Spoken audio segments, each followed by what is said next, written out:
What's up? Luto na yung atay ng manok. Yan. Ito yung favorite na food ng ating mga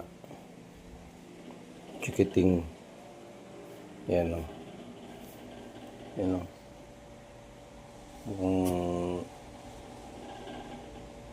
Mukhang malungkot. Mukhang malungkot yung dalawa. Gutom ka na?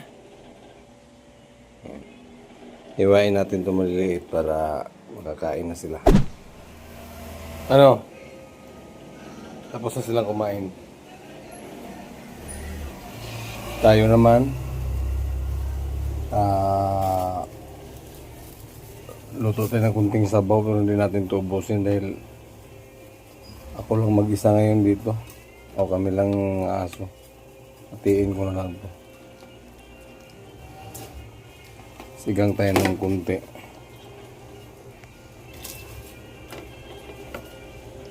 Tama na yun. Baby doon, di pa nakauwi. Pauwi pa lang yun. Sinigang sa kalamansi. Kalamansi lang pang asin ko.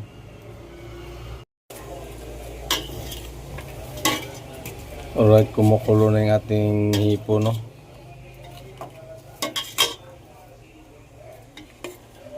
Sabaw tayo, sabaw.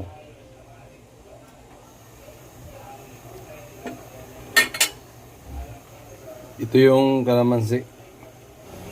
Bago natin yan ilagay, if okay na yung timplada, ito yung pinakalas bago hainin. So, maya natin ilagay pagkaluto na.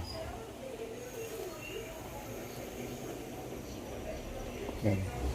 Iniina naman na natin. Alright, this is it. Wow. Sinigang na sabaw ng hipon. Ito yung ating tanghalian.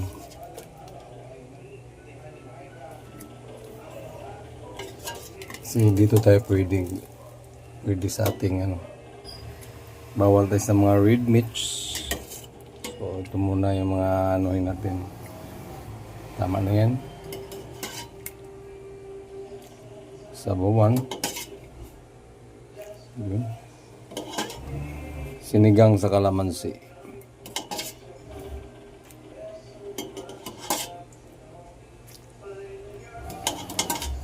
Try nyo to guys.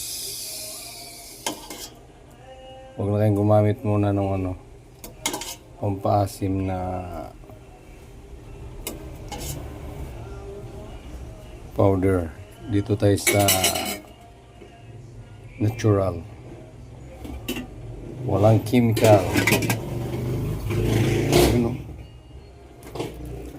Tapos bahaw. Ayan na. With matching dukot. Dukot. Bango ng dukot. Kinuha natin yung dukot na mabango. Hindi mo ba talaga ako pahigain dyan? Sa tambayan ko?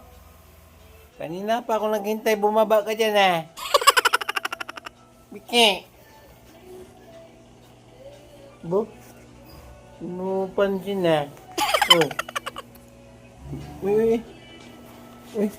Ligid. Bakit kaya? Uy. Uy. Nagpakamot. Dito. Uy. Paalisin na nga, nagpakamot pa.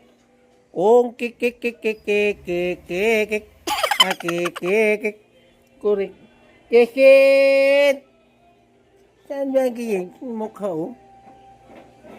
Kung kiting. Bagi idol niya na. Hoy.